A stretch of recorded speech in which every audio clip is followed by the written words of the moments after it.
মৌসুমী বায়ু সক্রিয় থাকায় বন্দর নগরী চট্টগ্রামে থেমে থেমে বৃষ্টি অব্যাহত রয়েছে। শনিবার থেকে শুরু বৃষ্টি জনসাধারণের দুর্ভোগ বাড়িয়েছে। টানা ও ভারী বৃষ্টিতে পাহাড় ধসের ঝুঁকি রয়েছে বলে সতর্ক করা হয়েছে। এদিকে নগরীর বিভিন্ন এলাকায় জলাবদ্ধতা সৃষ্টি হয়েছে, তবে শিক্ষা প্রতিষ্ঠান খোলা থাকায় শিক্ষার্থী এবং অফিসগামী মানুষও পড়েন দুর্ভোগে।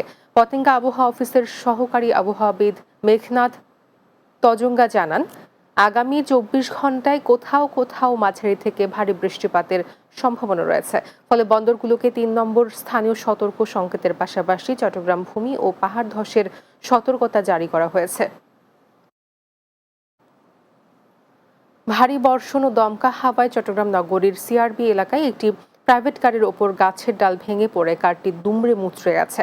এ সময় গাছের ডালের সঙ্গে বৈদ্যুতিক তার ছিঁড়ে দুটি মোটরসাইকেলের ওপর পড়লে মোটরসাইকেলের দুটি আগুনে পুড়ে যায়, তবে এতে কেউ হতাহত হয়নি। সোমবার রাতে সিআরবির ৭ রাস্তার মোড়ে মুক্তিযোদ্ধা ক্যান্টিনের পাশে এই দুর্ঘটনা ঘটে। পরে ফায়ার সার্ভিসের কর্মীরা গিয়ে আগুন নিয়ন্ত্রণে আনে।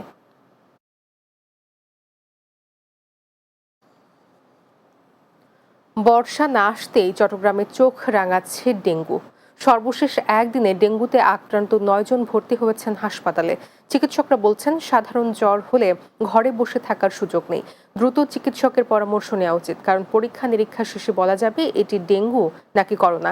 এছাড়া বাড়ির আঙিনা পরিষ্কার পরিচ্ছন্ন রাখার উপর জোর দিচ্ছেন তারা। জেলা সিভিল সার্জন কার্যালয়ের তথ্য অনুযায়ী চট্টগ্রাম জেলায় জানুয়ারি থেকে এখনো পর্যন্ত ডেঙ্গু আক্রান্ত হয়েছেন মোট ২০৭ জন। চট্টগ্রামে এ পর্যন্ত মোট ৩ জন ডেঙ্গু রোগীর মৃত্যু হয়েছে। চট্টগ্রামের ফল মন্ডির ব্যবসায়ী মোহাম্মদ আলী হোসেনের ১,৮০,০০০ টাকা নিয়ে ভারতে পালিয়ে যাওয়া আব্দুল কাদিরের খালাতো ভাই মাসুদ আলমকে গ্রেপ্তার করেছে পুলিশ।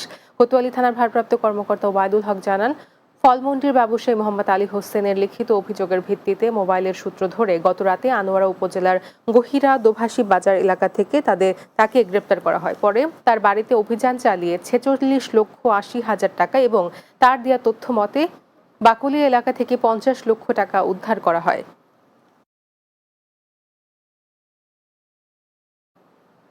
শেষ করব দিনের